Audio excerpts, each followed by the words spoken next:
Student, मैं सौरभ कोहली आपका हार्दिक स्वागत करता हूं अपनी यूट्यूब चैनल में। प्यारे बच्चों, आज हम चर्चा करेंगे सामाजिक विज्ञान की वर्कशीट नंबर 81 का। और इसी पूरी वीडियो में हम पूरे हफ्ते की वर्कशीट का कंक्लूजन निकालेंगे, पूरे हफ्ते की वर्कशीट को करेंगे। तो आज हम चर्चा करें 7 फरवरी 2022 की वर्कशीट का, जो कि 10th क्लास के लिए काफ़ी इंपॉर्टेंट है। और इस वर्कशीट को शुरू करने से पहले जो भी बच्चा इस हमारी नए चैनल से जुड़ा हो तो वो उसे सब्सक्राइब कर ले और बेल वाले बटन को जरूर प्रेस कर दे, ताकि सारी नोटिफिकेशन उस तक जरूर मिल सके। तो चलिए शुरू करते हैं। अध्याय भारत में राष्ट्रवाद, मानचित्र कार्य। भारत में दिए गए राजनीतिक रेखा मानचित्र पर ए, बी और सी स्थान अंकित किए गए हैं। इन्हें दिए गए संकेतों के आधार पर पहचानिए और उनके सामने खींची गई रेखा पर नाम लिखिए। अब देखिए, हमारे सामने भारत का ये राजनीतिक मैप है। इसमें मैप में दिया हुआ है कि ए, बी और सी, इनमें क्या पूछा गया कि ए, सितंबर 1920 में कांग्रेस का अधिवेशन कहाँ हुआ था। बी, दिसंबर 1920 में कांग्रेस का अधिवेशन कहाँ हुआ था। और सी, 1927 में कांग्रेस का अधिवेशन कहाँ हुआ था। तो चलिए हम इसके बारे में थोड़ी चर्चा करते हैं। हमारा ये प्रश्न था, तो हमारा ये प्रश्न है कि जहां सितंबर 1920 में कांग्रेस अधिवेशन हुआ, वो कांग्रेस का 1920 में दो अधिवेशन हुए थे। हमें ये ध्यान रखना है, कांग्रेस के 1920 में दो अधिवेशन हुए थे। जो पहला अधिवेशन था उसे 35वां अधिवेशन के नाम से जाना जाता है, जो कि नागपुर में हुआ था।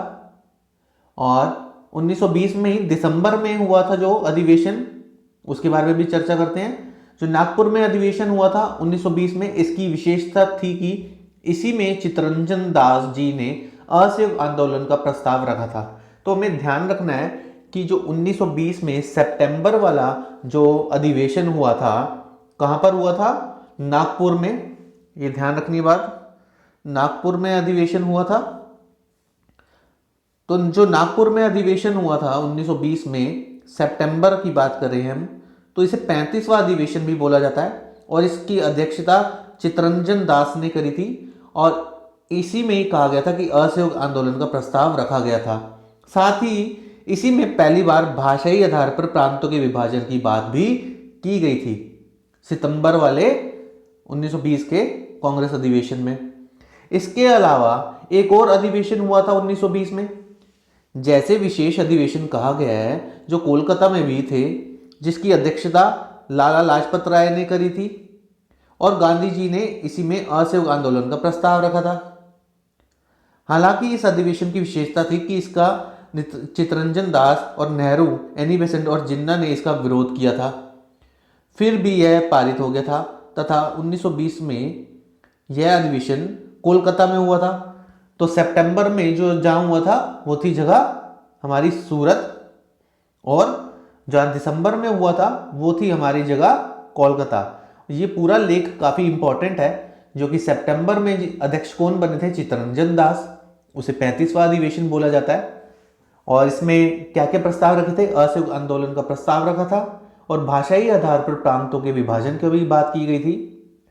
दूसरा अधिवेशन जो हुआ था दिसंबर में, इसका विरोध कर रहे थे काफी लोग, और ये कोलकाता में हुआ था। इसकी अध्यक्ष कौन बने थे? इसके अध्यक्ष लाला लाजपत राय बने थे। अब हम तीसरे प्रश्न पे जाते हैं। हमारा तीसरा था कि 1927 में भारतीय राष्ट्रीय कांग्रेस का अधिवेशन कहां हुआ और किस राज्य में हुआ। आपका ये 42वां अधिवेशन था।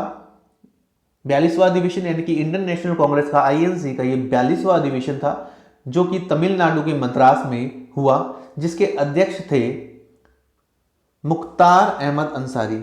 अध्यक्ष कौन थे?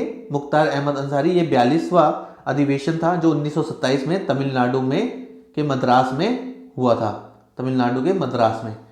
तो ये तीनों हमारे को ऑप्शन पता लग गए इसके। तो अब हमें बच्चों तीनों पता लगे कि सितंबर में जो हुआ था अधिवेशन वो सूरत में हुआ, और जो दिसंबर में हुआ वो कोलकाता में हुआ, और जो सी है वो कहाँ हुआ? मद्रास। तो ये हमारी वर्कशीट कंप्लीट होती है। अब हम चलते हैं नेक्स्ट वर्कशीट की ओर। बच्चों ये 8 फरवरी 2022 की वर्कशीट है, मंगलवार की वर्कशीट, सामाजिक विज्ञान 10वीं क्लास की, और सीक्वेंस नंबर 82 है। भारत में राष्ट्रवाद अध्याय मानचित्र का कार्य ABC। पहला है वह स्थान जहां जलियांवाला बाग हत्याकांड हुआ था, वह स्थान जहां गांधी जी ने नमक सत्याग्रह की शुरुआत की थी, और वह स्थान जहां असहयोग आंदोलन के दौरान कुत्र भीड़ ने पुलिस थाने में आग लगा दी थी। तो देखें ए ऑप्शन जो है बच्चों, ए ऑप्शन में हमने क्या भरना है, अमृतसर,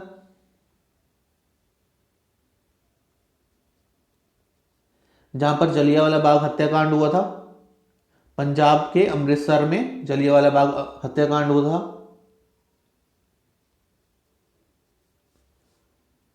बी ऑप्शन हमारा क्या है, वह स्थान जहां गांधी जी ने नमक सत्याग्रह की शुरुआत की थी। नमक सत्याग्रह की शुरुआत कहां करी थी? अगर बात करें नमक सत्याग्रह के नाम से इतिहास में चर्चित दांडी यात्रा की शुरुआत 12 मार्च 1930 में राष्ट्रपति महात्मा गांधी के नेतृत्व में हुई थी। यात्रा अहमदाबाद के नजदीक साबरमती आश्रम से शुरू होकर नवसारी स्थित छोटे से गांव दांडी तक गई थी। तो हमें ध्यान रखना है बच्चों, क्या ध्यान रखना है, 12 मार्च 1930 में ये शुरू हुई थी नमक सत्याग्रह की यात्रा, जो दांडी यात्रा के नाम से मशहूर हुई थी। और आगे हम देखें,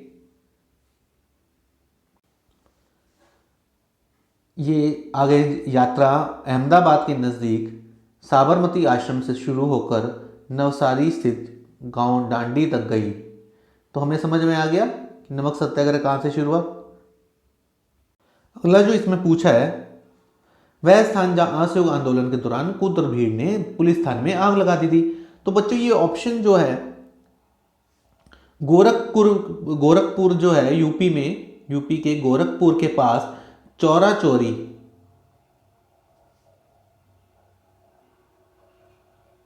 ये एक स्थान है, चौरा चौरी नामक स्थान यूपी में गोरखपुर के पास चौरा चौरी नामक स्थान पर कुत्र भीड़ ने पुलिस थाने को घेर कर आग लगा दी थी, जिसमें 12 लोग जिंदा जल गए थे।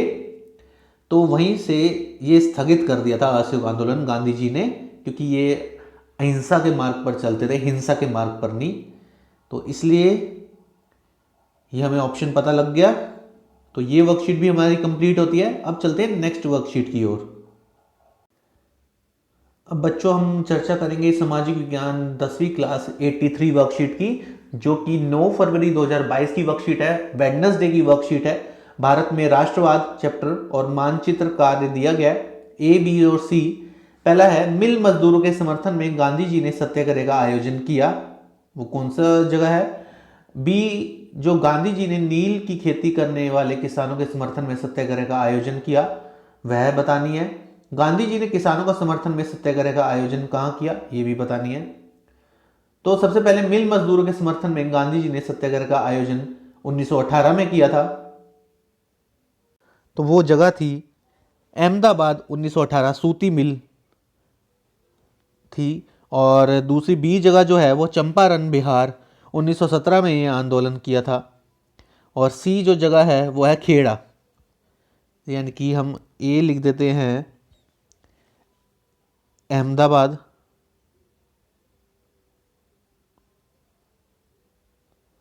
ए हो गई ये अहमदाबाद, सी होगी खेड़ा, और बी होगी चंपारण।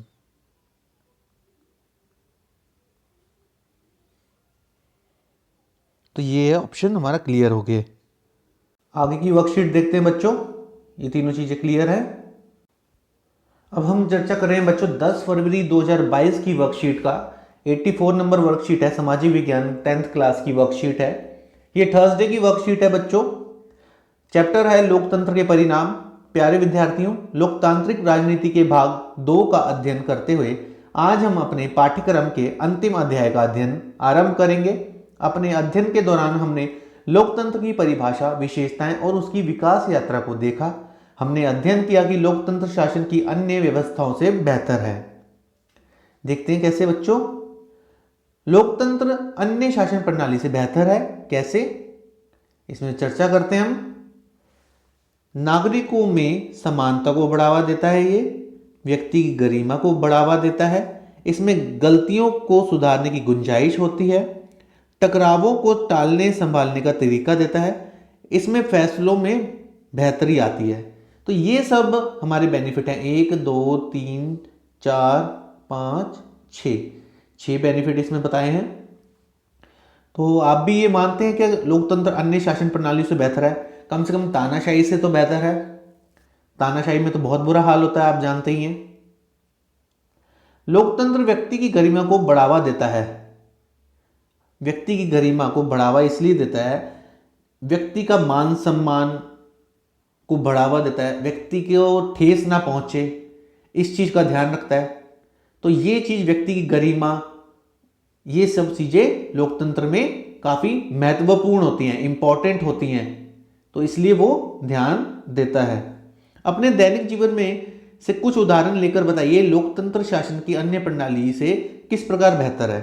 अभी जैसे मैंने चर्चा करी आपसे कि तानाशाही में सिर्फ तानाशाही शासक की ही चलेगी, ना कि जनता की। तानाशाही शासक ने जो फरमान दे दिया वो जनता को मानना पड़ेगा, लेकिन लोकतंत्र में ऐसा नहीं है। लोकतंत्र में जो जनता चाहती है वो अपने प्रतिनिधि चुनकर भेजती है और उस प्रकार उसके प्रतिनिधि कार्य करके उन्हें दिखाते हैं, और अगर 5 साल उनके मन मुताबिक काम नहीं होता तो जनता सरकार बदल देती है। तो ये फर्क हम देख सकते हैं काफी। अब चलते हैं हम नेक्स्ट वर्कशीट की ओर। प्यारे बच्चों, सामाजिक विज्ञान की वर्कशीट नंबर 85 11 फरवरी 2022 की यानी कि फ्राइडे की वर्कशीट है। अध्याय लोकतंत्र के परिणाम। प्यारे विद्यार्थियों, पिछले हमने कार्यपत्र में हमने पढ़ा कि लोकतंत्र अन्य शासन प्रणालियों से किस प्रकार बेहतर है। आज के कार्यपत्रक में हम लोकतंत्र राजनीतिक, आर्थिक और सामाजिक परिणामों पर चर्चा करेंगे। लोकतंत्र के राजनीतिक परिणाम हम देखें तो जिम्मेदार सरकार, जवाबदेही सरकार, वैध सरकार। लोकतंत्र के राजनीतिक परिणाम क्या क्या है बच्चों? जिम्मेदार सरकार हमें मिलती है, जवाबदेही सरकार मिलती है, और वैध यानी कि वैलिड सरकार हमें मिलती है। ये तीनों चीजें मिलती हैं। जवाबदेही मतलब सरकार को जवाब देना पड़ता है अगर वो कुछ भी गलत निर्णय लेती है। जिम्मेदार होती है यानी कि जिम्मेदारी सरकार की ही होती है। अब बात करें लोकतंत्र के आर्थिक परिणामों की यानी कि इकोनॉमिक फैक्टर्स की बात करें तो आर्थिक समृद्धि और विकास की बात करती है, गरीबी और असमानता में कमी की बात की जाती है। तो ये दोनों फैक्टर है आर्थिक परिणाम में। सामाजिक यानी कि सोशल फैक्टर की बात करें तो सामाजिक विविधता में सामंजस्य, सद्भावनापूर्ण जीवन, इस पर जोर देती है। अब इसमें भी क्वेश्चंस पूछे गए हैं। लोकतंत्र के सामाजिक परिणामों पर एक नोट लिखिए। सामाजिक परिणाम देखिए, जैसे लोकतंत्र के सामाजिक परिणाम क्या हो सकते हैं? सबके बीच सद्भावना रखती है जीवन में, सामाजिक विविधताओं में सामंजस्य रखती है, समानता लाने का प्रयास करती है।